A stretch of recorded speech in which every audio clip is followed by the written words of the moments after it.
හොඳයි ආයිබෝන් සියලු දෙනාටම කතා කරන්නේ question number 5 ඉස්සෙල්ලා මම පෙන්නපු ගැටලුව. ඉතින් මේකෙත් ඔයගලන් ටේබල් එකක් දීලා තියෙනවා. මම ඉක්මනටම ටේබල් එක අඳිනවා.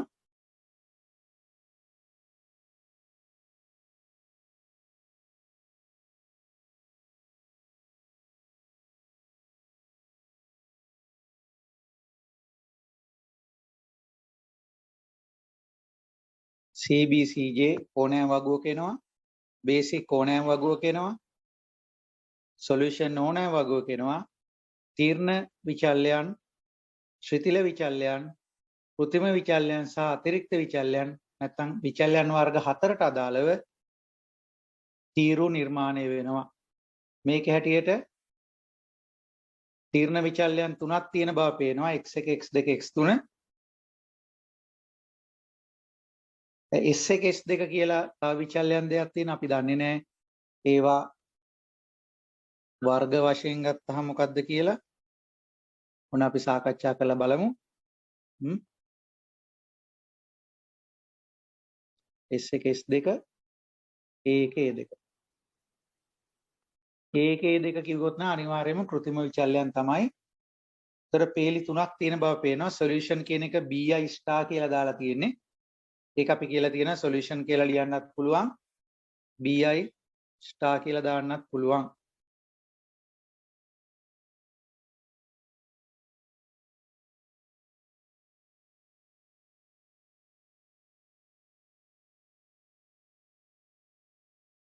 right?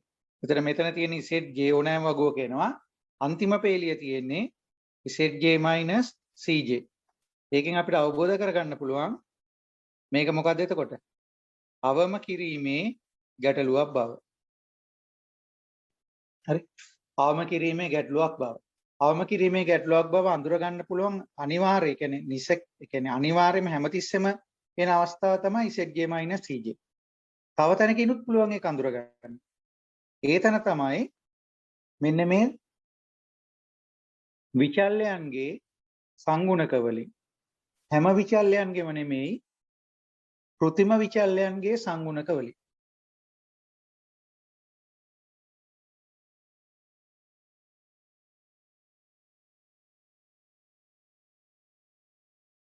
x1 x2 කියලා දෙකයි තියෙන්නේ නේද? දෙකයි තියෙන්නේ.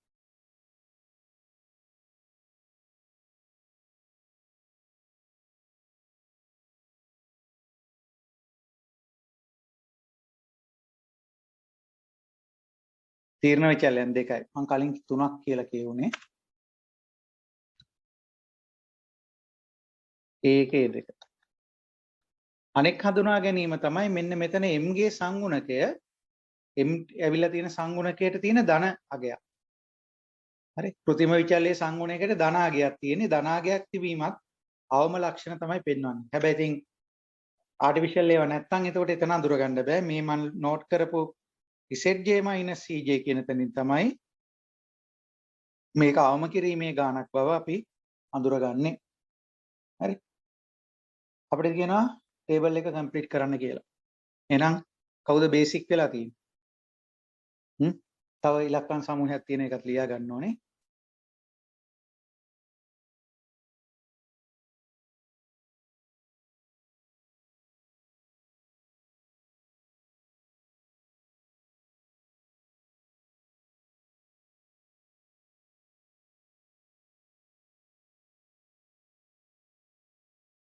හරි. මෙහෙමයි තියෙන්නේ. චෙක් කරපම්. චෙක් කරලා බලන්න.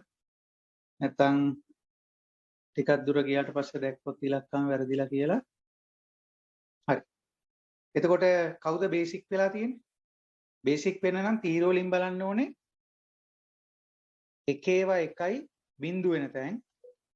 එතකොට එහෙම වෙන තැනක් තමයි මෙන්න මෙතන එක නේ. ඒක මෙතන තියෙන එක ඒ තීරුවට අනික තමයි මෙන්න මෙතන තියෙන එක. හරි. අනිත් එක ඒවා තිබ්බට වැඩක් නැහැ. අනිත් එක අරුණාම තීරුවේ තියෙන අනිත් ඔක්කොම බිඳු වෙන්න ඕනේ. එහෙම ඒවා තියෙන මෙතන. එතකොට උඩම එකේ ඉලක්කම තියෙන්නේ A1 වලට අදාළව. එහෙනම් මෙන්න මෙතනට එන්න ඕනේ A1. දෙවෙනියට එක තියෙන්නේ මෙන්න මෙතන. එන එතනට එන්න ඕනේ x1. තුන්වෙනියට එක තියෙන්නේ මෙතන. එන එතනට එන්න ඕනේ x2. හරිනේ? ඒ විදිහට තමයි බේසික් වේරියබල්ස් ටික අඳුර ගන්න පුළුවන් වෙන්නේ. එක්කලා බලන්න හරියද කියලා. හරිනේ? ඒතර ඒවයි කොයිෆිෂන්ට්ස් තමයි CB කියලා කියන්නේ. A1 වල කොයිෆිෂන්ට් එක m වෙනවා. x1 වල කොයිෆිෂන්ට් එක 3 වෙනවා. මේක 8 වෙනවා. හරි. දැන් මම තව අමතර ප්‍රශ්නයක් අහන්නම්. මේ තියෙන ආරම්භක සරලා වගුවද නැත්නම් මේ තියෙන අතරමැද වගුවක්ද? කොහොමද ඒක අඳුරගන්නේ? මේක ආරම්භක සරලා වගුවද නැත්නම් අතරමැද වගුවක්ද? මේ තියෙන්නේ අතරමැද වගුව. මේක ආරම්භක සරලා වගුව නම් මොකද වෙන්න ඕනේ? මෙතන තියෙන මේ A1 A2 කියන ආටිෆිෂල් වේරියබල් දෙකම මෙතනට ඇවිල්ලා තියෙන්න ඕනේ. මොකද ආරම්භක වගුවේදී ආටිෆිෂල් වේරියබල්ස් තියෙන ඔක්කොම ටික බේසික් වෙනවා. තව එකක් තමයි ඩිසිෂන් වේරියබල් එකක් බේසික් වෙලා තියෙනවා. පළවෙනි වගුවේදී කවදාකවත් ඩිසිෂන් වේරියබල් එකක් බේසික් වෙන්නේ නැහැ. හරි. ඒක නිසා අඳුර ගන්න පුළුවන් මේක ආරම්භක වගුව නෙමෙයි අතරමැද යම් අවස්ථාවක්. ඒක දෙවන විසඳුම වෙන්නත් පුළුවන්, තුන්වෙනි එක වෙන්නත් පුළුවන්. ආරම්භක එක නම් නෙමෙයි. හරි. රිසෙට් ගියාගෙන් ගත්තොත් 60 වරක් m යටින් ආයේ m එන්නේ නැහැ. ඒතකොට මෙතනින් විතරක් එනවා 60m ධන 80 වරක් 3 240යි. එකට එකතු වෙනවා 8 වරක් 60 480. ඒතර 720ක්. මෙතනක් තියෙනවා මේක ආරම්භක වගුව නොවනවයි කියන ලක්ෂණය. මොකද මේක ආරම්භක වගුව නම් මේක තුල තියෙන්න ඕනේ මේ m ගේ කොටස් විතරයි. තව 720ක් ඇවිල්ලා තියෙනවා කියන්නේ මේක මොකද්ද? අතරමැද අවස්ථාවක් කියන්නේ. ආරම්භක වගුවේදී ඉන්න පුළුවන් m සහිත කොටසක් විතරයි. right. ඒතර ඉතුරු ඒවා ලිව්වොත් මෙතන එක් වරක් එන්නේ 3යි, මෙතන 8යි, මෙතන ඍණ m ධන 3 ඊට උඩින් m එනවා යටින් ඍණ 8 එනවා. උඩින් m එනවා එච්චරයි. උඩින් ඍණ m කියලා එනවා යටින් ධන 8 කියලා. ඒතර අඩු කරන්න ඕනේ යටින් උඩ. ඒක අමතක කරන්න එපා. 3න් 3ක් බිඳුවයි 8න් 8ක් බිඳුවයි ඍණ m ධන 3න් බිඳුවක් ගියාම ඍණ m ධන 3මයි m ඍණ 8න් බිඳුවක් ගියාම m ඍණ 8මයි m වලින් m බිඳුවයි. එතන මෙතන ඍණ m ගෙන් m අඩු කරනවා ඍණ 2යි m වෙනවා. ධන 8. මොන ටේබල් එක සම්පූර්ණ කළා. එහෙනම් මේ තියෙන්නේ සිම්පල් A වලට උත්තරේ. ඊට සිම්පල් B වල අහන්නේ whether this table is given the optimum solution. මේකෙන් optimum solution එක දෙනවද කියලා අහන්නේ. මේකෙන් optimum solution එක දෙනවද? එහෙම වෙන්න නම් යටපේලිය ඔක්කොම බිඳුව හෝ ඍණ වෙන්න ඕනේ. බිඳුව හෝ ඍණ වෙන්න ඕනේ. මේක ඍණාගයක්. මොකද ඍණයන්ට තමයි වැඩි බර තියෙන්නේ. මේකත් ඍණාගයක්. ඍණ 2යිම්ට තමයි වැඩි බර තියෙන්නේ. හැබැයි mට තියෙන්නේ ධනාගයක්. එහෙනම් මේක optimum solution එක වෙන්නේ නැහැ. Whether this table is given the optimum solution උත්තරේ එතකොට නැත. නැත. නැත. මෙය අවුදුරට ඒක ලිව්වොත් මෙය ප්‍රශස්ත විසඳුම නොවේ. ඒක තමයි ඒකේ තේරුම. නැත කියලා කියන්නේ. ඒක එහෙමනම් ප්‍රශස්ත උත්තරේ ලියන්න කියලා කියන. ඉතින් ප්‍රශස්ත නෙමෙයි නම් ලියන්න විදියක් නැහැ. එහෙම නෙමෙයි නම් ප්‍රශස්ත එක ගන්න කියලා කියනවා. ඒතර ප්‍රශස්ත එක ගන්න pivot column එකට යන්න ඕනේ. pivot column එක කියලා කියන්නේ වැඩිම ධනාගය. ඒතර ධනාගයන් එකයි තියෙන්නේ. එහෙනම් මේක තමයි pivot column එක. ඒතර pivot row එක තෝරගන්නේ 60 බෙදීම 1 60යි 80 බෙදීම බිඳුව අනන්තයයි 60 බෙදීම ඍණ 1 ඍණ 60යි. කුඩාම ධන අගය ගත්තොත් නම් ඍණ 60. නම කුඩාම ධනාගය කියලා කියනකොට එකම එක ධනාගයයි මේක තමයි pivot row එක වෙන්නේ. කියනවා artificial variable එක leave වෙනවා.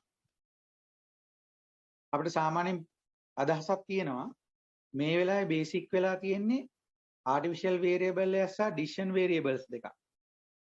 එහෙනම් මේ decision variables දෙක අයින් වෙන්න විදිහක් නැහැ. මොකද decision variables මුල්ම වගේ තිබ්බෙත් නැහනේ. ඒතර අලුතෙන්ම ආපු අය.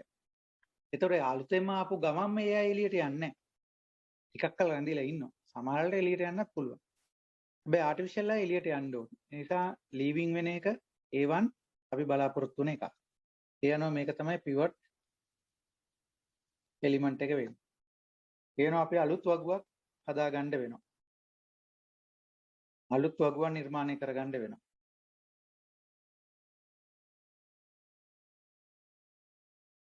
හරි අලුත් වගුවක් නිර්මාණය කරගන්න වෙනවා. මගේ පාස්වර්ඩ් මම මේ චුට්ට පොඩ්ඩක් මකන්නම්. පොඩි ඉඩක් ගන්න ඕන නිසා.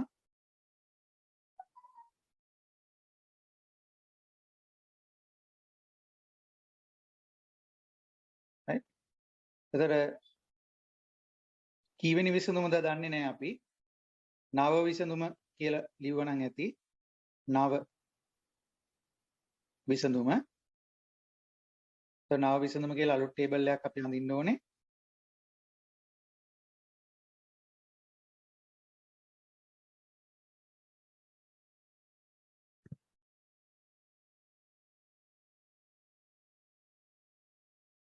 B වලට උත්තරේ ඉතුරු කොටස නව විසඳුම.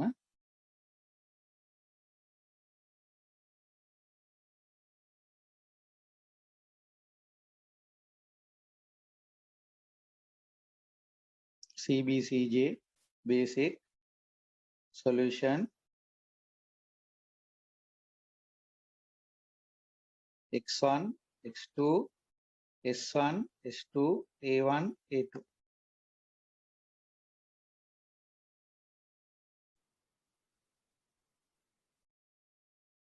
මේක S1 S2 කියන්නේ slack ද surplus ද වෙන්නේ?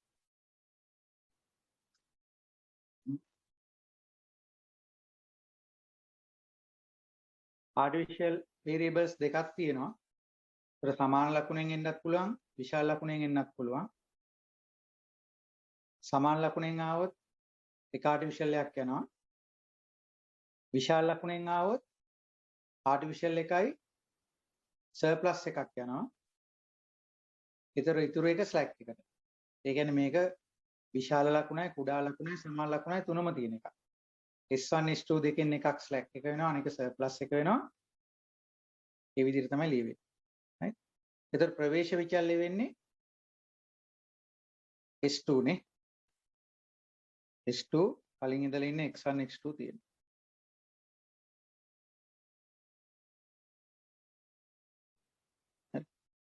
ඒතර මේක බිඳුවයි මේක 3යි මේක 8යි.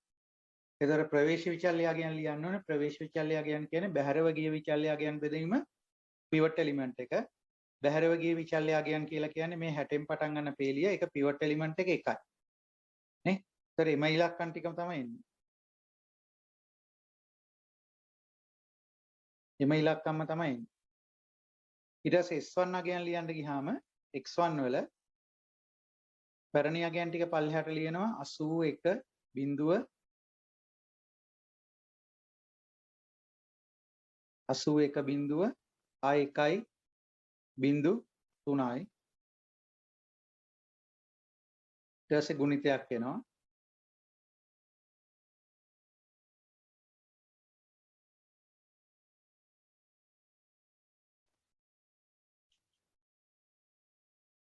ඒතර ප්‍රවේශ විචල්‍යයේ මුලින්ම ලියවෙනවා 60 බිඳුව බිඳුව ඍණ 1 1 1 ඍණ 1 අදාළ පෙළියේ පිවට් මූලිකාංගයේ බිඳුවයි අපරාධ ලිව්වේ නේද? අපරාධ ලිව්වේ. ගුණිතේ බිඳු වෙලා පැරණි අගයන් ටිකම තමයි එන්නේ. පැරණි අගයන්ම තමයි එන්නේ. මොකද පිවට් එලිමන්ට් එක බිඳු වුණා. අපරාධ ලිව්වේ.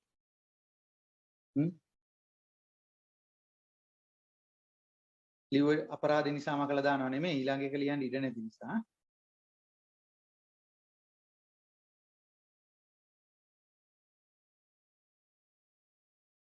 ඊට පස්සේ අපි x2 අගයන් වලට ආවොත් x2 අලුත් අගයන් පැරණි අගයන් පහලට ලිව්වා 60.1 බිංදුව ඍණ 1 බිංදුව 1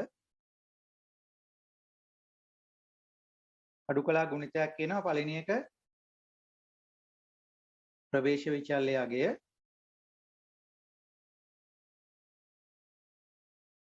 ප්‍රවේශ විචල්‍ය 60 බිංදුව බිංදුව ඍණ 1 1 ඍණ 1 ප්‍රවේශ විචල්‍යයගේ එහෙමයි ඊට පස්සේ අදාළ පෙළේ පිවට් මූලිකාංගයේ ඍණ 1යි.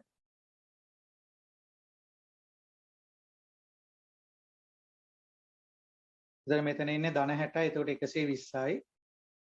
මේක බිංදුව වෙනවා. මේකත් 1 වෙනවා උත්තරේ.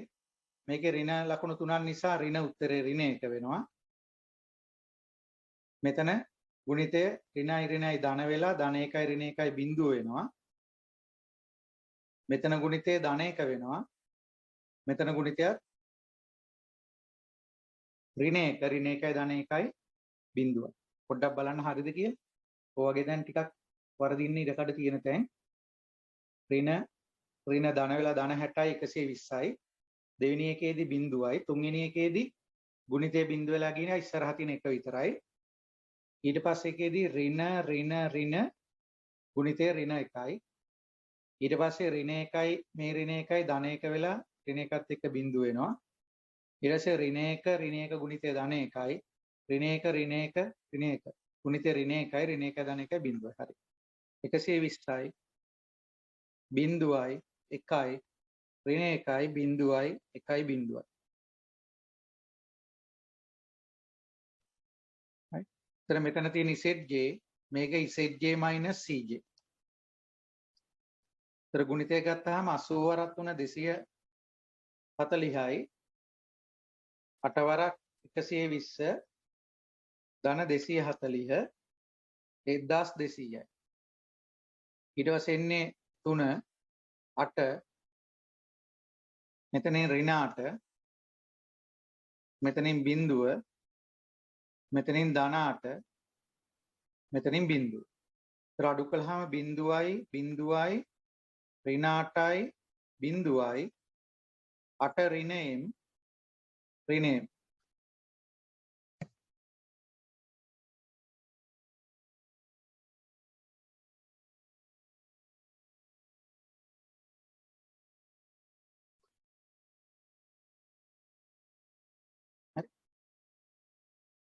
එතන මේක ප්‍රශස්ත ලක්ෂණ පෙන්වන මේක ලියන්න පුළුවන්. ZJ - CJ සියලුම අගයන් සියලුම ZJ - CJ අගයන් බිංදුව හෝ ඍණ වෙනවා. දැන් මෙතනත් තියෙන ඍණ m ධන 8 තිබුණා ඍණ m. ඒ කියන්නේ m ට තමයි බලතල තියෙන්නේ. එතකොට මේක ඍණ අගයක්. මෙතන ඍණ අගයක් මේ තියෙන්නේ. ඒ නිසා මේක ප්‍රශස්ත ලක්ෂණ පෙන්වනවා. ඒතර උත්තරේ වෙන්නේ අර මම ඔයගලන්ට ලියලා දුන්න උත්තරේ මේනවනේ. x1 80යි x2 120යි s2 ඒ කියන්නේ s2 තමයි ඒතකොට ස්ලැක් වේරියබල් එක. ඒක 60යි z කියන්නේ 1200යි. ඒක තමයි උත්තරේ.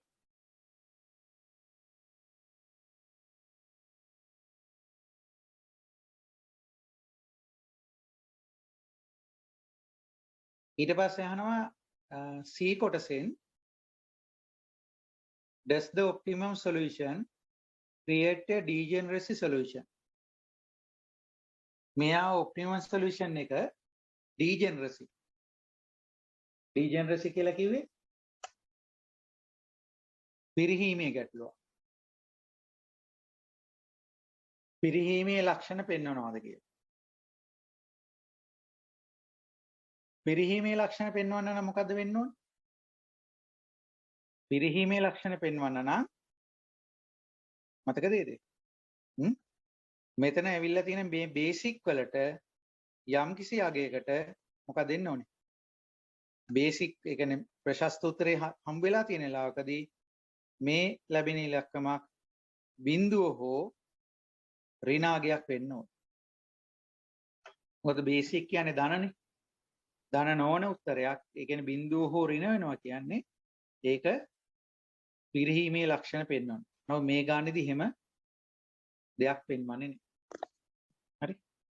එතකොට හේතුවත් එක්ක ලියන්න C වලට උත්තරය මුලින්ම ප්‍රශ්නෙට ඍජු උත්තරේ තමයි පිරිහීමේ ලක්ෂණ නොපෙන්වයි. ලැබුණු ප්‍රශස්ත විසඳුම පිරිහීමේ ලක්ෂණ නොපෙන්වයි.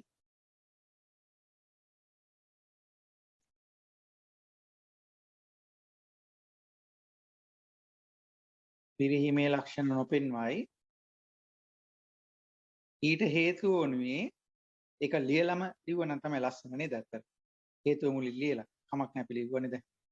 පස්සෙන් හරි ලියමු. ඊට හේතුව වනුයේ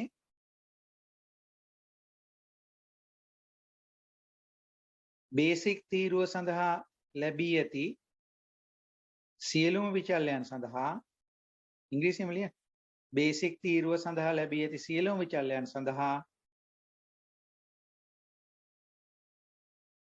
ධන සොලියුෂන් අගයන් ලැබීමයි. ධන විසඳුම් අගයන් නැත්නම් ධන සොලියුෂන් අගයන් ලැබීමයි. ධන සොලියුෂන් අගයන් ලැබීමයි.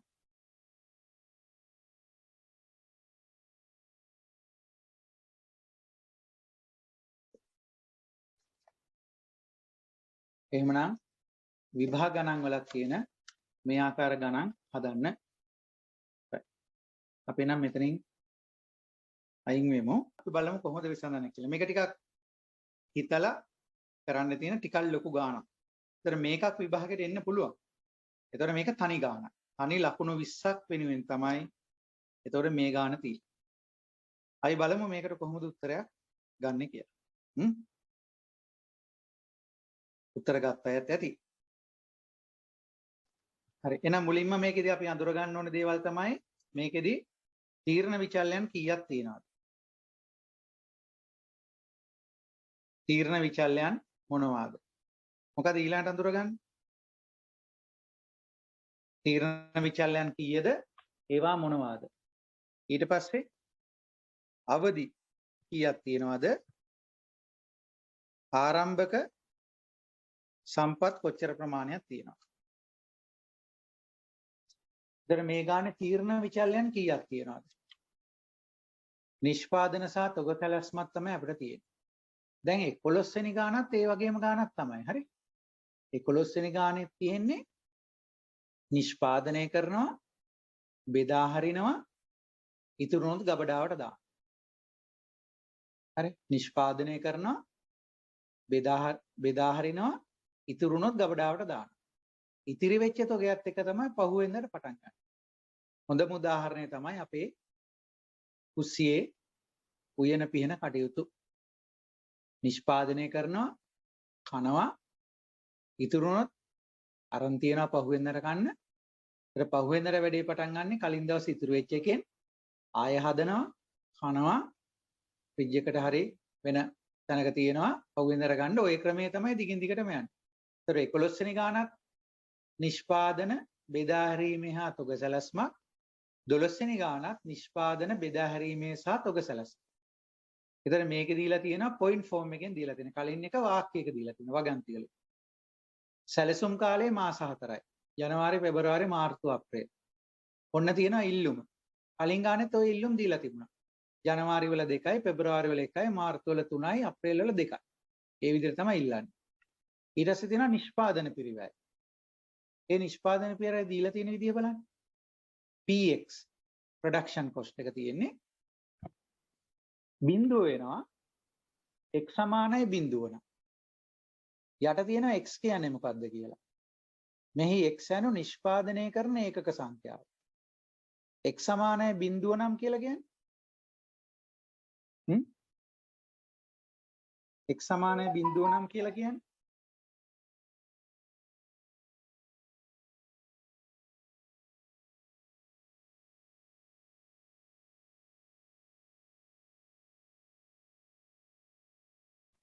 මෙතනට හරි. එතන මේ තියෙන්නේ x යන නිෂ්පාදනය කරන ඒකක සංඛ්‍යාව. x සමානයි 0යි කියලා කියන්නේ මොකද්ද? නිෂ්පාදනය කරන්නේ නැහැ. එහෙනම් ප්‍රොඩක්ෂන් කොස්ට් එකකුත් නැහැ. ඒ කියන්නේ අපි හිතන ස්ථාවර පිරිවෙ කොම්පොනන්ට් එක මේකට නැහැ කියලා. සමහර ස්ථාවර පිරිවෙ තියෙනවා නම් හැදුවේ නැතත් ඒක තියෙනවනේ මෙතන ඒක නැහැ. ඒතකොට එකක් හදනවා නම් 9යි. දෙකක් හදනවා නම් 15යි.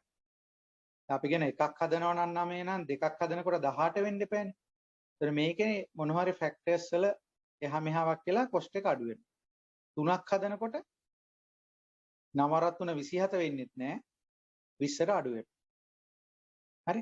එහෙනම් මෙතනින් මේ කියවෙන දේෙන් දෙන තොරතුරක් තමයි නිෂ්පාදන මට්ටමේ උපරිමය කීයද? 3යි කියන එක. උපරිම නිෂ්පාදන මට්ටම 3යි. ඒක කලින් ගානේ වාක්‍යයකින් දීලා තියෙනවා.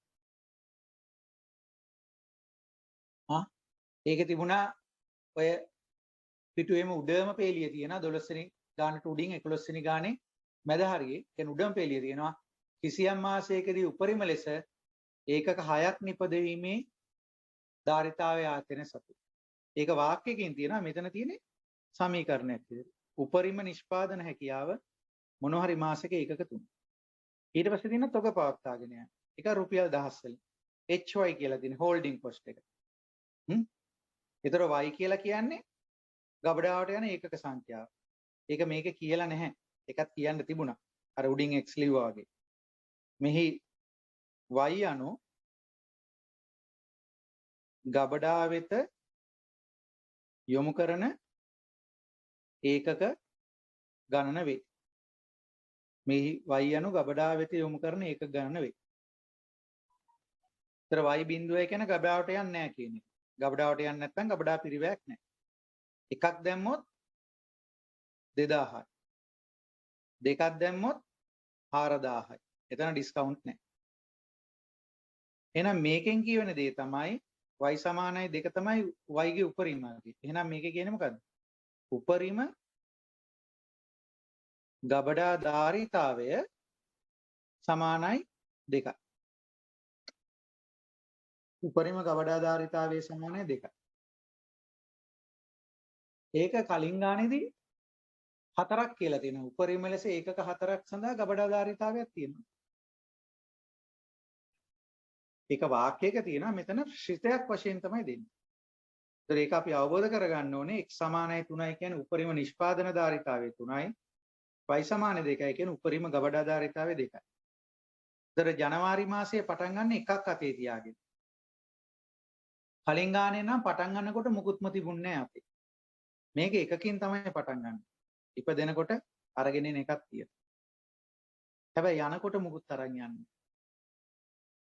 යනකොට හිස් අතින් යන්නේ.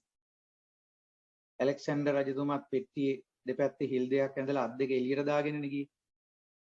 කොච්චර දේවල් ජයග්‍රහණය කළත් යනකොට ගෙනියන දෙයක් නැත කියලා කියනවා. මහා ඇලෙක්සැන්ඩර් රජතුමා. අපි නම් මිටමොලෝගෙන් හරි කමන්නේ යනකොට පුළුවන් නම් අරගෙන යන්නයි බලන්න. අප්‍රේල් මාසයේ අවසානයේ තොගය ශුන්‍ය වෙන්න ඕනේ. ඒ කියන්නේ පටන් ගන්න නෝඩ් එකේ එක කියලා තියෙනවා. මෙහෙම බෙදිලා අන්තිම අප්‍රේල් වල කෙලවරේදී මේක බිඳුව වෙන්න ඕනේ. ඊට පස්සේ තියෙනවා තව වැදගත් කතාවක්. අප්‍රේල් මාසයේ හැරෙනකොට අනෙක් මාස අවසානයේදී ඒකක මේක ක්ලියර් නැතුව ඇති ඍණ එක. ඒකක ඍණ එක මට්ටමක් අවම තොගයක් පවත්වාගත හැකියි. ඒකක ඍණ එකක් කියලා කියන එකේ තේරුම තමයි මොකද්ද? ඒකක ඍණ එකක් කියන එකේ තේරුම තමයි හිතන්න දැන් මම කෙනෙකුට පොරොන්දු වෙනවා නැත්නම් අපි කඩේකට ගිහලා බඩු ගන්නකොට කියලා හිතන්න. කඩේකට ගිහලා දැන් මම ආප්ප 10ක් ඕඩර් කරනවා. ආප්ප 10ක් ඕඩර් කරනවා. ඕඩර් කරලා මට දැන් ආප්ප ටික ගෙනියන්නත් හදිස්සි. ආප්ප ටික ගෙනියන්නත් හදිස්සි. මෙයා කියනවා ආප්ප දාන එක්කෙනා කියනවා අනේ අයියේ ආප්ප 8යි දාන්න පුළුවන් වෙන්නේ. ආප්ප 8යි දාන්න පුළුවන් වෙන්නේ. ආප්ප දෙකකට පිටිමදි. හරි. දැන් මම සල්ලි ගෙවලා ඉවරයි. සල්ලි ගෙවලා ඉවරයි. ඒතකොට දෙකකට බඩු හම්බෙන්නේ නැහැ. ආප්ප දෙකට සල්ලි ගෙවලා තියෙන හම්බෙන්නේ නැහැ. එයාගෙන අනේ අයියෝ හැමදාම ආප්ප ගන්නවනේ. මම හෙට එනකොට අද ගෙවපු දෙකට වැඩිපුර දෙකක් දෙන්නම් කියලා කියනවා. වැඩිපුර දෙකක් දෙන්නම් කියලා කියනවා. හරි. වැඩිපුර දෙකක් දෙන්නම්. මං කියන ඉතින් හා කමක් නැහැ. මං හැමදාම ගන්නවනේ. ඒ නිසා ආප්ප 10කට සල්ලි දෙනවා. හැබැයි හම්බෙන්නේ ආප්ප දෙකයි අද. හෙට ඉතුරු ආප්ප දෙක හම්බ වෙනවා. මම හෙට ගියාම එයා මට වෙනම පාර්සලයක ආප්ප දෙකක් නෙමේ ආප්ප තුනක්ම දාලා දෙනවා. හෙට දවසේ මම ගන්න ආප්ප ගන්නට අමතරව. ඊට පස්සේ දෙන ගමන් කියනවා මේ අයියේ ඊයේ ආප්ප දෙකක් දෙන්න තිබ්බනේ. ඔන්න මං අයියා දුන්න සපෝට් එකටත් එක වැඩිපුර ආප්පයක් දෙනවා. කියලා කියනවා. වැඩිපුර ආප්පයක් දෙනවා කියලා. ඒ කියන්නේ මොකද්ද? මගේ ඉල්ලුම 10 කියන එක මම පොඩ්ඩක් බ්‍රේක් කරනවා. ඔයගොල්ලන්ට මතකද OM වලදී කියලා දුන්නා ඉල්ලුම තල්ලු කිරීම කියලා එකක්. ඉල්ලුම තල්ලු කරන. ඒ කියන්නේ අද ඕන එක අද ගන්න නැතුව හෙට ගන්න තියෙනවා. ඔය ටෙලිෆෝන් කෝල් වල එහෙම තිබුණේ. ඕෆ් පීක් කියන එක රැයට තියෙන. දැන් ඔයගොල්ලන්ගේ data save කරගන්න රිපීට් එක දාන්නේ මහරය පාන්දර. හරි. ඒ කියන්නේ ඕෆ් පීක් එකේදී අඩු රේට් එකක් තියෙනවා. ඒ නිසා දවල්ට භාවිතා කරන්නේ නැතුව රැයට භාවිතා කරන්න තියාගන්න. ඉල්ලුම පසුපසට තල්ලු කරන. ඉල්ලුම පසුපසට ඕ ඒක ඉදිරියට කියන්නත් පුළුවන්. හරි. ඉල්ලුම තල්ලු කිරීම කියන. ඒ වෙනුවෙන් හැබැයි දඬුවමක් තියෙන්න ඕන. ඒක තමයි ආප්පය පරිපුර දෙන්නේ. ඔන්න ප්‍රායෝගික කතාව. ඒතකොට මෙතනත් කියන්නේ අප්‍රේල් මාසය හැරෙනකොට අනෙක් මාස අවසානයේ ඒකක ඍණ එකක් තියාගන්න පුළුවන්. ඒ කියන්නේ ණයක් තියාගන්න පුළුවන්. දෙන්නම් කියලා පොතේ ලියාගන්න මම දුන්නා කියලා. මම හැබැයි දෙන්නේ හෙට. අපි එහෙම කියන්නේ ලියාගන්න මම දුන්නා කියලා හැබැයි මම හෙට තමයි දෙන්නේ ආ. කියලා එහෙම කියන්නේ. එහෙනම් ඒ වෙනුවෙන් දඬුවමක් තියෙනවා. මොකක්ද? රුපියල් 2000ක දඬුවමක් තියෙනවා. රුපියල් 2000ක දඬුවමක් තියෙනවා. ඒකත් අපි හිතන්න ඕනේ. ඒ කියන්නේ අපිට පුළුවන් දෙන්නම් කාසි කියලා නිකුත් කිරීමක් කරන්න. හැබැයි ඒකට දඬුවම නැත්නම් අපි කියන්නේ මොකද්ද? ආවස්තික පිරිවැය තියෙනවා. හරි. එහෙනම් බලමු කොහොමද මේකට ඉතුරු කටයුත්ත කරන්න කියලා.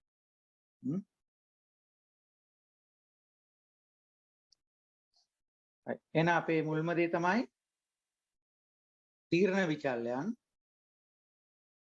ඊට පස්සේ අවදි ආරම්භක සම්පත්. ආරම්භක සම්පත්. එහෙනම් තීරණ විචල්යන් කීයක් තියෙනවද? 4යි. නේද? අපි දැනගන්න ඕනේ එක් එක් මාසයේදී නිපදවන ඒකක සංඛ්‍යා. එහෙනම් තීරණ විචල්යන් 4කි. එනම් එක් එක් මාසයේදී නිපදවිය යුතු ඒකක සංඛ්‍යාව. තීරණ විචල්යන් 4කි. එනම් එක් එක් මාසයේදී නිපදිය යුතු ඒකක සංඛ්‍යාව.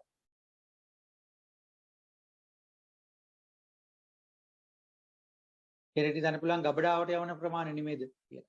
ඉතින් ගබඩාවට යවන ප්‍රමාණය තීරණය කරන්නේ හදන එක මත. හදන එකෙන් ප්‍රවාහණය කරලා ඒවත් බෙදා හැරලා ඉවරුනාම තමයි ගබඩාවට යන්නේ. එහෙනම් බේසික් එක බේස් එක බේසික් නෙමෙයි බේස් එක. පදනම් වෙන්නේ නිපදවන සංඛ්‍යාවක්. ඒතර අවදිත් ඒ අනුව 4කි. අවදි 4 තමයි ජනවාරි, පෙබරවාරි, මාර්තු, අප්‍රේල්.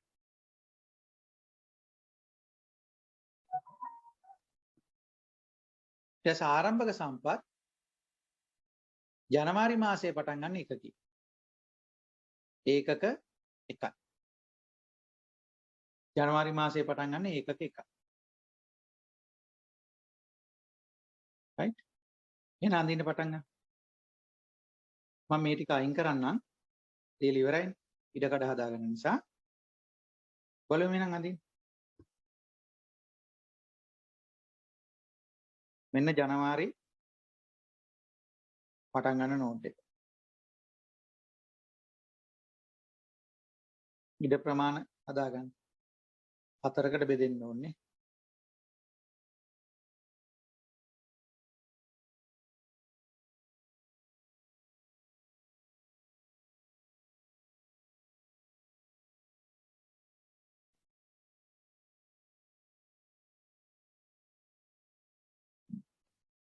මේ දෙන්නේ ජනවාරි වල අවසාන.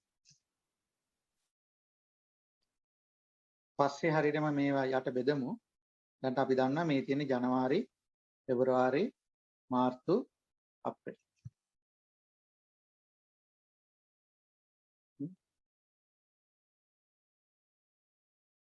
ජනවාරි පටන් ගන්නේ ඒකක එකක් අතේ තියාගෙන. ඒකක එකක් අතේ තියාගෙන. එහෙනම් ජනවාරි වල අඩුම තරමින් කීයක් හදන්න ඕනද? වැඩිම කීයක් හැදිය හැකිද? ඒ අනුව තමයි මෙන්න මේ රේඛා බෙදීම සිද්ධ වෙන්නේ. රේඛා බෙදීම සිද්ධ වෙන්නේ. ජනවාරි වල සෑදිය යුතු, සෑදිය හැකි නෙමෙයි, සෑදිය යුතු අවම ගණන කීයද? ඊට පස්සේ සෑදිය හැකි, සෑදිය යුතු අවම ගණන, සෑදිය හැකි උපරිම ගණන. පළවෙනි එක යුතු. ඒක අනිවාර්යයෙන්ම කරන්න ඕනේ. ඒක බලන්නේ ජනවාරි වල දෙකක් එළියට යන්න තියෙනවා. ජනවාරි වල දෙකක් එළියට යන්න ඕනේ. ජනවාරි පටන් ගන්නකොට එකක් අතේ තියෙනවා. එහෙනම් කීයක් හැදුවනම් ඇතිද? අඩුම. ජනවාරි වල දෙකක් එළියට යන්න තියෙන නිසා ජනවාරි වල දෙකක්ම හදන්න ඕනේ නැහැ. එයි ජනවාරි පටන් ගන්නකොට එකක් තියෙනවනේ.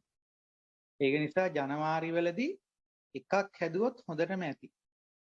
ඒතර ඉතිරි වෙල පටන් ගන්නකොට තිබ්බ එකයි හදන එකයි දෙකයි දෙකෙන් ජනවාරි වල දීලා ඉවර කරනවා. ජනවාරි වල දීලා ඉවර කරනවා. එතකොට ජනවාරි මාසෙ ඉවර වෙනකොට ගබඩාවට කිසිවක් යන්නේ නැහැ. කිසිවක් යන්නේ නැහැ. ඕක තමයි අපිට හිතෙන විදියනේ. ඕක තමයි අපිට හිතෙන විදිය. ඒ විදිහට තමයි 11 වෙනි ගාන අපි කළේ. 11 වෙනි ගානේ බෙදා හැරීම කළේ ওই විදිහට. හැබැයි මේ ගානේදී ඒක පොඩ්ඩක් වෙනස් වෙනවා. ඇයි වෙනස් වෙන්නේ කොතනද? ජනවාරි පටන් ගන්න එකකින් ජනවාරි වල දෙකක් එළියට යන්න ඕන නම් අනිවාර්යයෙන්ම එකක් හදන්න ඕනේ. ඒකනේ ඉතින් මෙතන එක කියලා ලිව්වේ. ඒතර 1 1 2 දෙකෙන් දෙක ගියාම බිඳුවයි. මේකත් හරි, මේකත් හරි, මේකත් හරි. එහෙනම් කොතනද මේ මම මේ වැරදි කියලා කියන්නේ?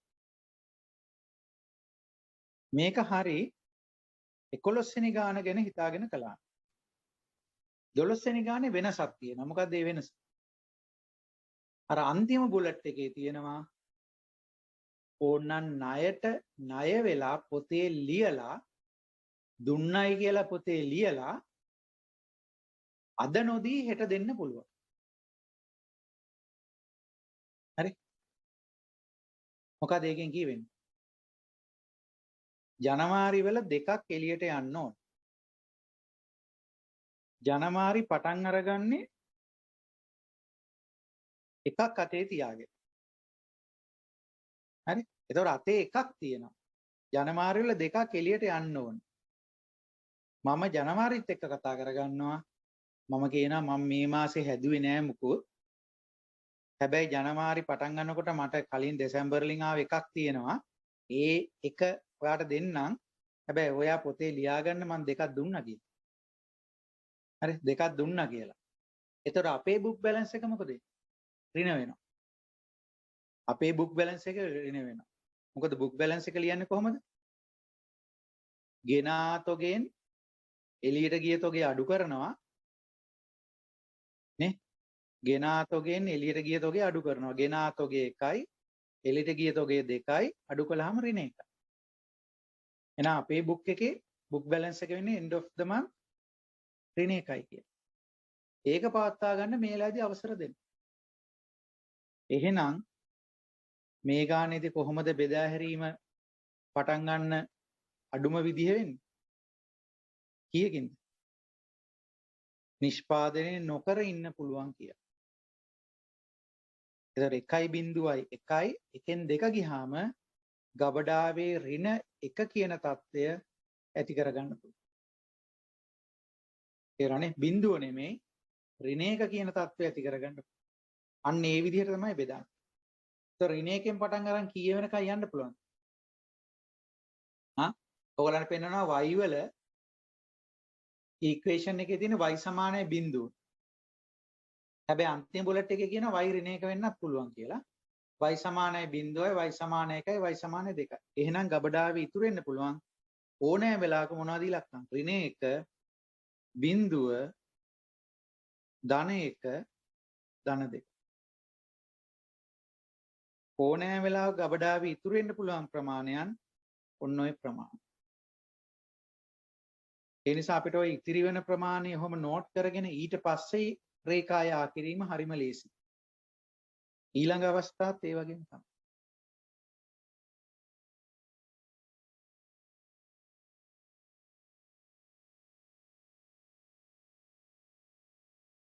මතකනේ අපි කිව්වා විදින්න ඕන තැනට ටාගට් කරනවට වඩා ලේසි විදලා ඉවර වෙලා එතන වටේ රවුමක් අඳින එක. යන්න ඕන තැන අඳුරගෙන ඒක යා කරන්න. එන සම්පූර්ණ කරන්න බලන්න බිඳුව.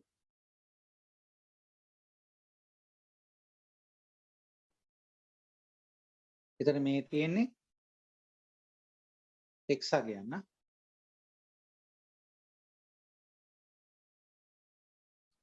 මේ තියෙන x අගය. නිෂ්පාදන ප්‍රමාණය. නිෂ්පාදන ඒකක. ඒතර යන්න පුළුවන් උපරිමයේ එක්සල 3 කියන එක. යන්න පුළුවන් උපරිමයේ එක්සල 3. එහෙනම් මේ බිඳුවට මේ තියෙන 1 මේ තියෙන 2 මේ තියෙන 3. හතරක් හදන්නත් බෑ. හතරක් හැදුවොත් ගබඩාවට එතකොට 3ක් යවෙනවා. එහෙම වෙන්නත් බෑ. හරි. ඉතර බලන්න හරිද කියන්නේ? අරගෙන ආපු එකයි හදන්නේ නැහැ. දෙකක් එළියට යනවා කියලා පොතේ දා ගන්නවා. එතකොට ගබඩාවට ඍණ 1යි. ඊට පස්සේ දෙවෙනි අවස්ථාව මොකක්ද වෙන්නේ? එකක් අරගෙන එනවා. එකක් හදනවා. දෙකයි දෙකෙන් දෙක ගියාට පස්සේ බිඳුව. එකක් අරගෙන එනවා. දෙකක් හදනවා 3යි. 3ෙන් දෙකක් ගියාම 1යි. එකක් අරගෙන එනවා. 3ක් හදනවා 4යි. 4ෙන් දෙකක් ජනවාරි වල යනවා. දෙකක් විතරයි. විතර මේ සටහනේදී අර ජනවාරි වල දෙකක් එළියට යනවා කියන එක හිතේ තමයි තියෙන්නේ. හිතේ තමයි තියෙන්නේ. හරි. එහෙනම් පෙබරවාරිත් ඒ වගේම බලන්න. පෙබරවාරිත් මොනවා වුණත් පෙබරවාරි 28 වෙනිදාට පෙබරවාරි අවසානයේට තියෙන්න පුළුවන් ඍණ 1 බිඳුව 1 2 පමණ. දෙකට වඩා වැඩි වෙන්න බෑ. y වල උපරිමය 2යි.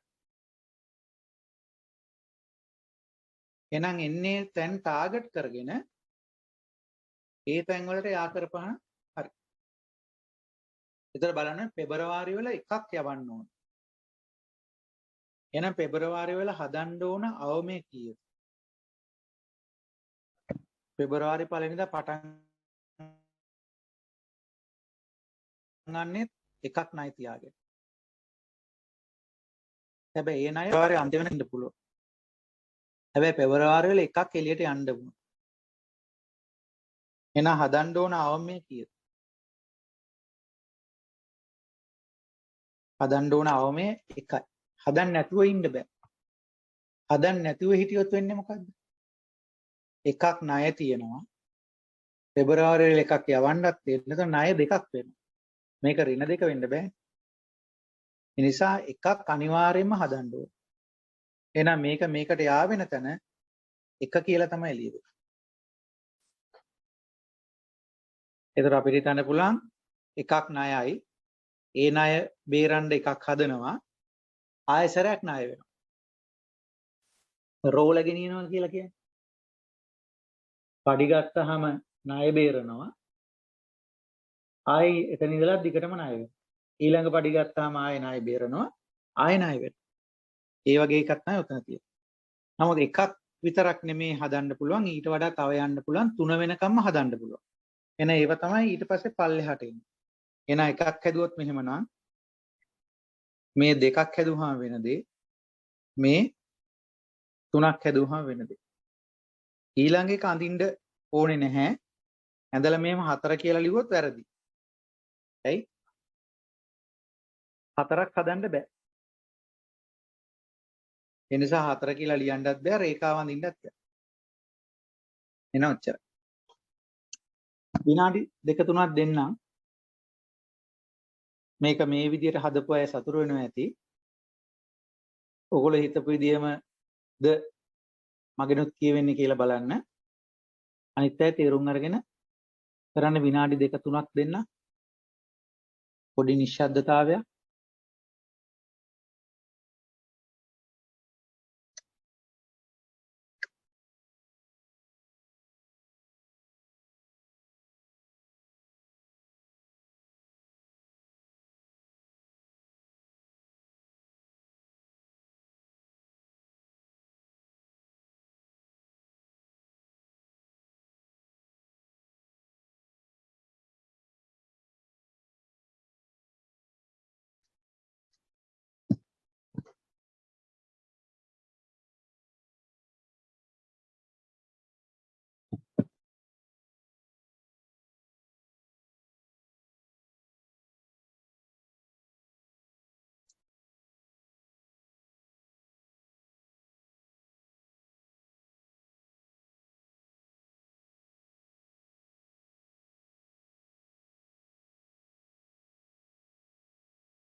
ඒතර බිඳුවෙන් කොහොමද පටන් ගන්නේ?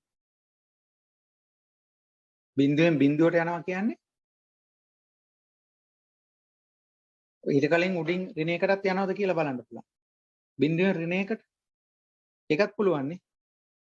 බිඳුවෙන් ඍණයකට. ඒ කියන්නේ මොකද්ද? ඍණයකට යනවා කියන ණය වුණා. ඒ කියන්නේ හදන්න නැතුව හිටියේ. මොකද පෙබරවාරි වල එකක් යන්න ඕනනේ. ඒතර හදන්න නැතුව ඉන්නවා.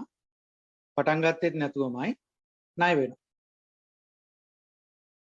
ඒතර එකක් පළවෙනි එක හරියටම නෝට් කරගන්න ඕනේ. ඊට පස්සේ ඉතුරු ඒවා ක්‍රමානුකූලව පල්ලෙහාට. එකක් හැදුවොත් දෙකක් හැදුවොත්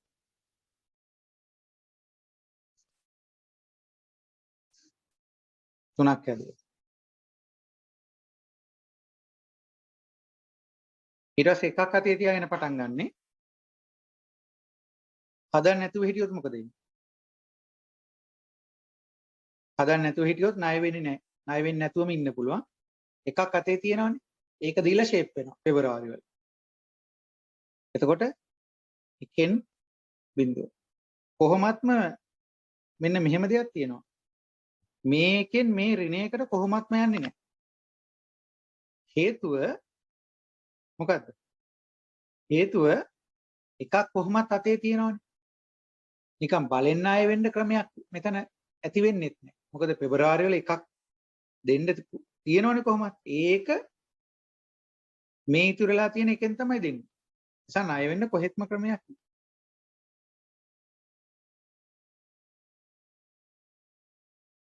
ඒතර හදන්න නැතුව හිටියොත් මේක දෙනවා.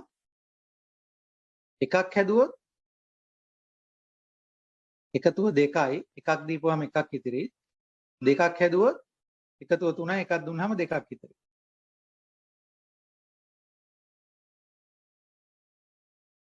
ඒතර දෙකක් අතේ තියෙනවා. හදන්න නැතුව ඉන්න පුළුවන්. හදන්න ඕනෙම නැහැ. හදන්න නැතුව ඉන්න පුළුවන්. ඒතර මේ දෙකෙන් එකක් දෙනවා. දීලා එකක් ඉතිරි කරගන්නවා. හදන්න නැතුව ඉන්න පුළුවන්. එතකොට එකක් ඉතිරි වෙනවා. එකක් හදන්න පුළුවන්. ඒතර එකතෝ 3යි එකක් එළියට යනවා දෙකක් එකට. පිරිවැය පස්සේ ලියමු. ඉතින් මාර්තු වල එළියට යන්න ඕන ගන්න 3ක්. මොකද ඉතිරි වෙනා කියන්නේ අපි මේක ලියාගත්තොත් ඍණ 1 බිංදුව 1 2. මොකද ඕනෑ වෙලාවක ගබඩාවේ තියෙන්න පුළුවන් ප්‍රමාණය තමයි ඔය තියෙන්නේ. ඍණ 1කින් ඍණ 1කට යන්න පුළුවන්ද? හදන්න ඕන අඩුම ගාන කීයද? හදන්න නැතුව හිටියොත් මොකද වෙන්නේ? බිංදුව කියලා හිතුවොත්. හදන්න නැතුව හිටියොත් දැන් 3ක් එළියට යන්න ඕනේ. කොහෙත්ම කරන්න වෙන්නේ නැහැ. මොකද මේ ණය බේරන්නත් ඕනේ නේද? ඒ නිසා හදන්න නැතුව ඉන්න බෑ. එකක් හැදුවොත් මේ ණය බේර ගන්න පුළුවන්. හදලා තව එකක් ණය වෙන්න පුළුවන්. එතකොට යවන්න වෙන්නේ එකයි. දෙකක් හැදුවා. ඒ දෙකෙන් මේ ණය බේරනවා. එතකොට එකක් ඉතිරි. ඒකයි තව එකක් ණය වෙනවා. එතකොට දෙකක් එළියට යවන්න පුළුවන්. නමුත් යවන්න ඕනේ මාර්තු වල 3ක්. එහෙනම් අනිවාර්යයෙන්ම මොකද කරන්න වෙන්නේ? අනිවාර්යයෙන්ම 3ක් හදන්න වෙනවා. අනිවාර්යයෙන්ම 3ක් හදන්න වෙනවා. ඒ 3 හදලා මොකද කරන්නේ? ඒ 3 හදලා ඒ 3 යවනවා. එතකොට මේ ණය වෙච්ච එක එහෙමම තියෙනවා. එහෙම හිතන්න පුළුවන්. හදන 3ම යවනවා. ණය එක ණය විදිහටම තියෙනවා. ඒ නිසා මේ අවස්ථාවේදී දෙකක් හදන්නවත් එකක් හදන්නවත් එකක්වත් හදන්න නැතුව ඉන්නවත් බෑ. අනිවාර්යයෙන්ම 3ක් හදන්න වෙනවා. මොකද 3ක් හදන්න පුළුවන් බව x සමානයි 3ෙන් කියවෙනවා. ඊට පස්සේ බිංදුව. එතකොට දැන් පොඩි සහනයක් තියෙනවා. ණය නෑ නේද? එහෙනම් කලින් 3ක් හදන්න ඕනේ කියපු තැන දැන් හදන්න පුළුවන් කීයද? දෙකක්. අවමේ දෙකයි.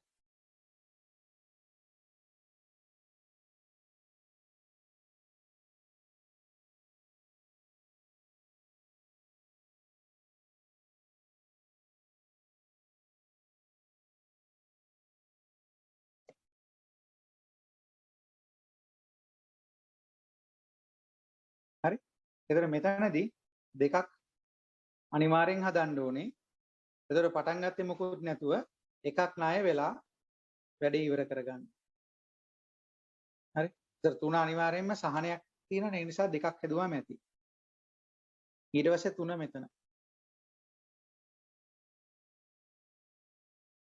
ඊළඟට 1 එකෙන් ඍණ 1කට යන්න පුළුවන් තවත් සහනයක් එනවා.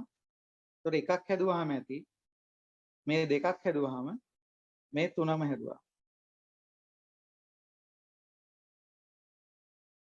දෙකක් අතේ තියෙනවා. හදන්න නැතුව ඉන්නවා. එකක් ණය වෙලා 3ක් එතකොට යවනවා.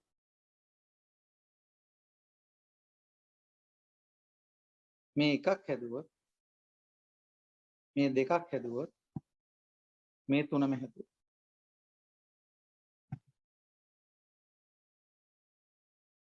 right? අන්තිම අවස්ථාව මේ මොන සෙල්ලම් නැතුවත් අප්‍රේල් අවසානයේ ගෙනියන මුකුත් නැහැ. හිස් හිස්.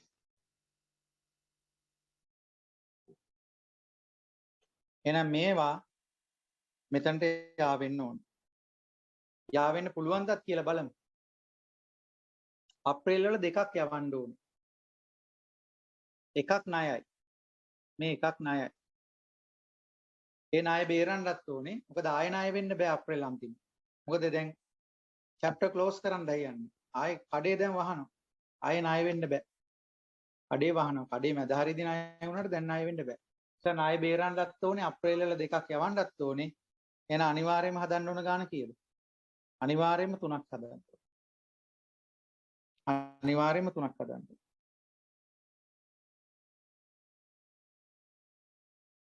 3ක් හැදුවා එකක් ණය බේරුවා දෙකක්.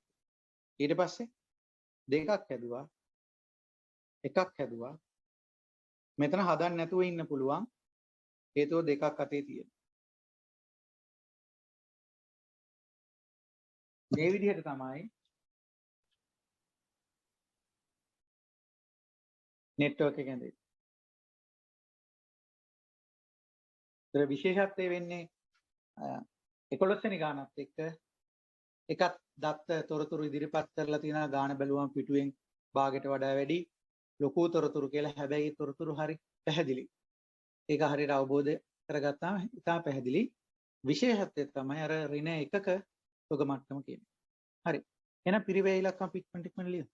ඒතර පිරිවැය යන්නේ මොනවටද? නිෂ්පාදනයට යනවා, ගබඩාවට යනවා, ණය වුණොත් තව 2000කුත් යනවා. ඒතර මෙතන හදන්නේ නැහැ. හදන්න නැත්නම් නිෂ්පාදන පිරිවැය 0යි. නේ? මේ මාසයේ අවසානයේ ගබඩාවට යන්නේ ඍණ එකක්. ඍණ එකක් කියන්නේ මේ මොකද්ද? 2000ක්. ඒ කියන්නේ 2යි. බිංදු වලින් අයින් බිංදු 3 අයින් කරපුවාම 2යි. එනවා 2යි. ඒතර එකක් හදනවා එකක් හදන 9ක් යනවා. ගබඩාවට යන්නේ නැහැ බිංදුවයි. ඒ කියන්නේ 9යි. මම පැහැදිලි වෙන්න එක ලිව්වා. නිෂ්පාදනය සහ ගබඩාව අර ණය වීමත් ගබඩාවම තමයි තියෙන්නේ. හරි. පළවෙනි එකේ හදන්නේ නැහැ බිංදුවයි ගබඩාවට යන නිසා 2000ක් දෙන්න වෙනවා. ණය වෙලා යන්නේ 2000යි. ඊට පස්සේ එකක් හැදුවාම 9000යි. x සමාන 1 නම් 9 කියලා තියෙනවා. ප්‍රොඩක්ෂන් කොස්ට් එක. එතකොට end of the month end of the January ගබඩාවට යන බිංදුවයි. ඒ නිසා ගබඩා එකක් නැහැ. දෙකක් හදනකොට 15ක් යනවා. ගබඩාවටත් එකක් යනවා. එතකොට 2යි 17යි. තුනක් හදනකොට 20යි. ගබඩාවට දෙකක් යනවා. ගබඩාවට දෙකක් යනකොට 4ක් ගෙවන්න වෙනවා. 24යි.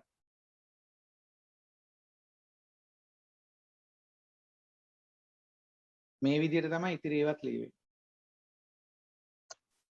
ඉක්මන් ලිව්වොත් එළිම උත්තර එකක් හදනවා. ටේබල් එක දිහා එකක් හදනවා 9යි. ගබඩාවට ණයක් වෙනවා. එතන 2000යි 9යි එතකොට 11යි. දෙකක් හදනකොට 15යි. ගබඩාවට යන්නේ නැහැ 15මයි. තුනක් හදනකොට 20යි. ගබඩාවට එකක් යනවා. ගබඩාවට එකක් යනවා කියන්නේ 2000යි. එතකොට 22යි. මුකුත් හදන්නේ නැහැ මේ ලයින් එකේ. හැබැයි ගබඩාවට ඍණ එකක් කියලා කියන්නේ දඬුවම 2000යි. එකක් හදනකොට 9000යි. ගබඩාවට යන්නේ නැහැ 9000. දෙකක් හදනකොට 15000යි. ගබඩාවට 1යි 17යි. තුනක් හදනකොට 20000යි. ගබඩාවට 2යි 4000යි. 24000 24000 24000 24000 ඊට පස්සේ මොකුත් හදන්නේ නැහැ ගබඩාවටත් නැහැ. ඒක නිසා මේක බිංදුවයි. කොතනද ලියන්නේ? එතන ලියන්න. එකක් හදනවා 9000යි. ගබඩාවට 1යි 11000යි. දෙකක් හදනවා 15000යි. ගබඩාවට 2යි 4000යි 19000යි.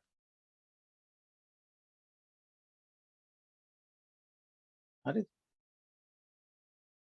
එකක් හදනවා 9000යි. ගබඩාවට 1යි 2000යි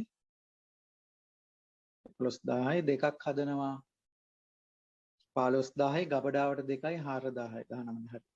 මුකුත් හදන්නේ නැහැ. හැබැයි ගබඩාවට එකක් යනවා. නිසා 2000යි. එකක් හදනවා 9000යි. ගබඩාවට දෙකක් යනවා 4000යි 94යි 13යි.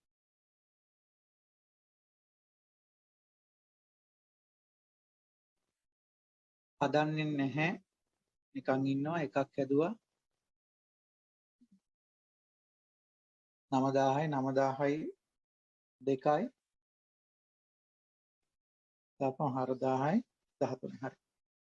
ඊට පස්සේ මෙතන තුනක් හදනවා. ගබඩාවට ණයක් වෙනවා.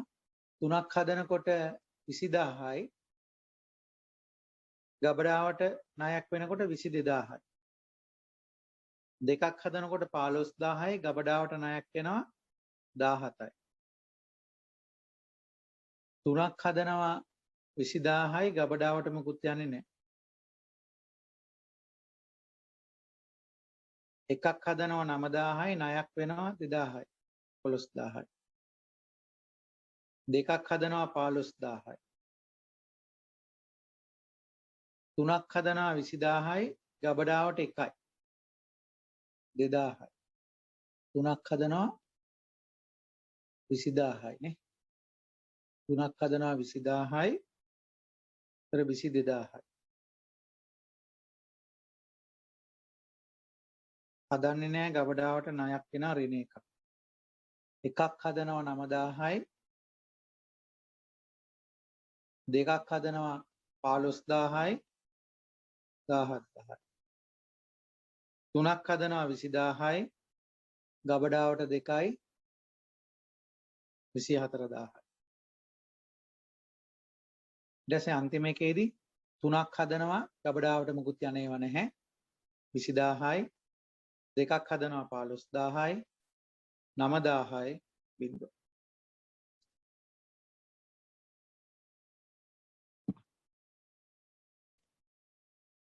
right හරිනේ. එතන මෙතන බිංදුවයි මේ පැත්තට යනකොට එකතු වෙවි එන්න 0.20යි 20යි 15යි 9යි බිංදුව. ඊට පස්සේ මෙතන යනකොට 22යි 20යි 42යි 17යි 20යි පාරවල් දෙකක් එනවා 17යි 20යි 37යි 20යි 15යි 35යි.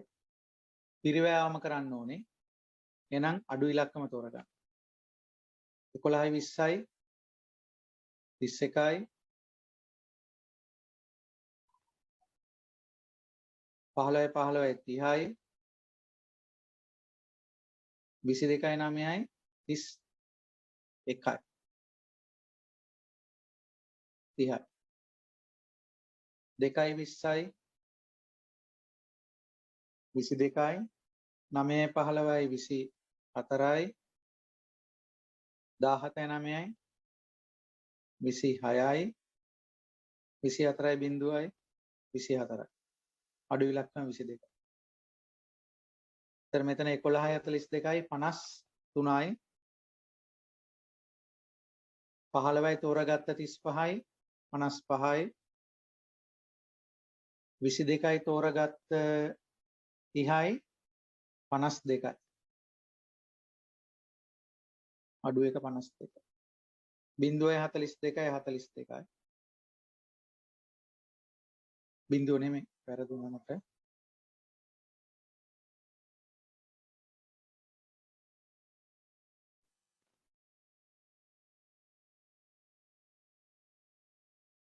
දෙකනේ නිල් පාට 2යි 42යි 44යි 9යි 35යි 44යි 9යි 5යි 14යි 44යි 17යි 30යි 47යි 24යි තෝරාගත්ත 22යි 46යි. එතන අඩු ඉලක්කම 44 පාරවල් දෙකකින්ම එනවා. ඊට පස්සේ මෙතන 0.35යි 35යි 11යි 30යි 41යි 19යි 22යි ඒත් 41යි. 9 2 11 එකක් විතර 41යි. ඒතර තෝරගන්නේ 35. මෙතන 2යි 30යි 32යි 13යි 22යි 35යි 32. එතන මෙතනට 2යි 52යි 54යි 9යි 44යි 9යි 4යි 13යි 53යි. මෙතන 17යි 35යි 7යි 5යි 12 එකක් ඉතුරුයි 52යි. යටම 24යි 32යි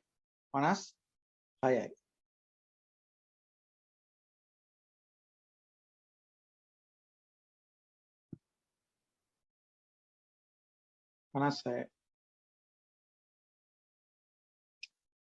ඔයගොල්ලෝ සාකච්ඡාවට එන්නේ නැති නිසා මේ ආයෙසරකදී මට චෙක් කරන්න වෙනවා නැත්නම් උතන හරි වැරදුනොත්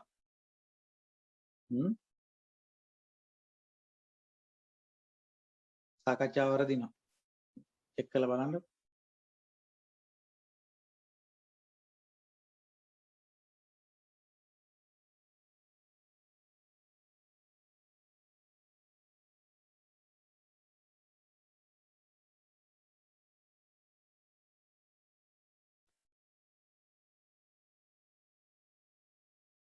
right. ඉතල 52 කියන්නේ තුන්වෙනි ලයින් එක. 1 2 3 කියලා ගත්තාම මෙන්න මේ ලයින් එක දිගේ යන්න ඕනේ. තුන්වෙනි ලයින් එක. 35 කියන්නේ උඩ ලයින් එක. මේ ලයින් එක යන්නේ. ඊට 35 කියන්නේ යට ලයින් එක. මේ ලයින් එක යන්නේ. මෙතන ගියාම මේකම තමයි.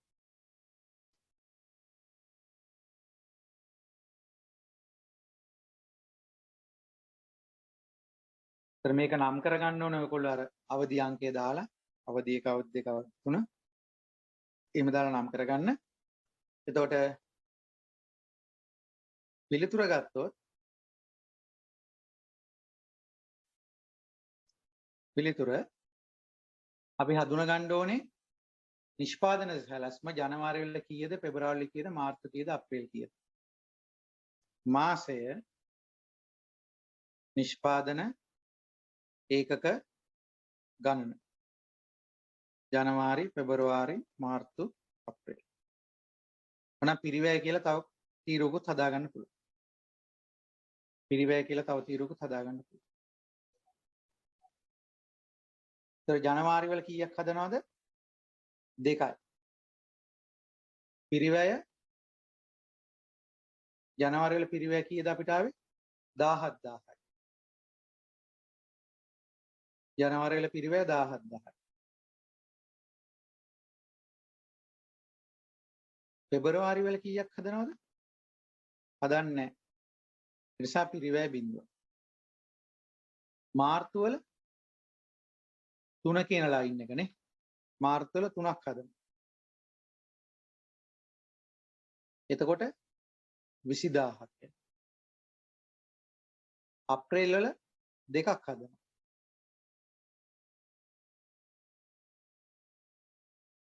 අප්‍රේල් වල 2යි. ඒකට 15000යි.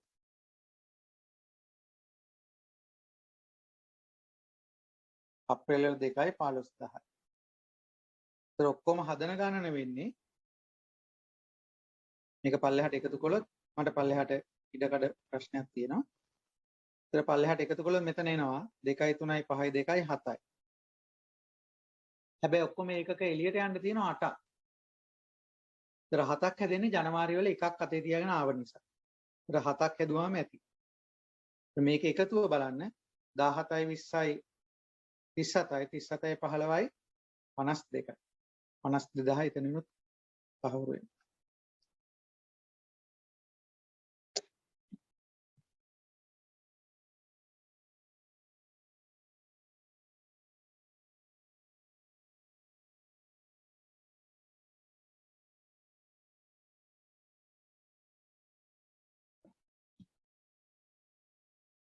right. එහෙම තමයි මේ ගාන සම්පූර්ණ වෙන්නේ.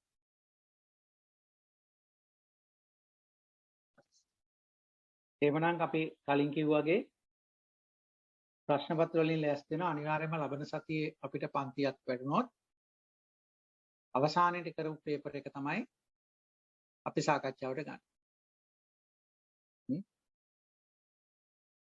ඒක මම ඔයගලන්ට තව අමතර ගණන් එක එක මාතෘකාවේ තව අමතර ගණන් ඔයගලන්ගේ WhatsApp group එකට සිපින් එකේ හදපු ඔෆිෂියල් එකටත් ඒ වගේම ඔයගලන්ගේ 2017 ඔයගලගේ හායි ගෲප් එකටත් ඒ වැඩිපුරම යන්නේ හායි නේ නේද? හායි බායි ඒ වගේමනේ. එහෙමනේ ඉතින් ළමයිගේ මේ දවස්වල ඉතින් ස්ට්‍රෙස් එක යන්නත් ඉතින් ඔය මොන හරි වචනක් දෙයක් දාන්න ඕනේ නේ. ඒ වෙනුවට නිදහස් වෙන්න එපානේ.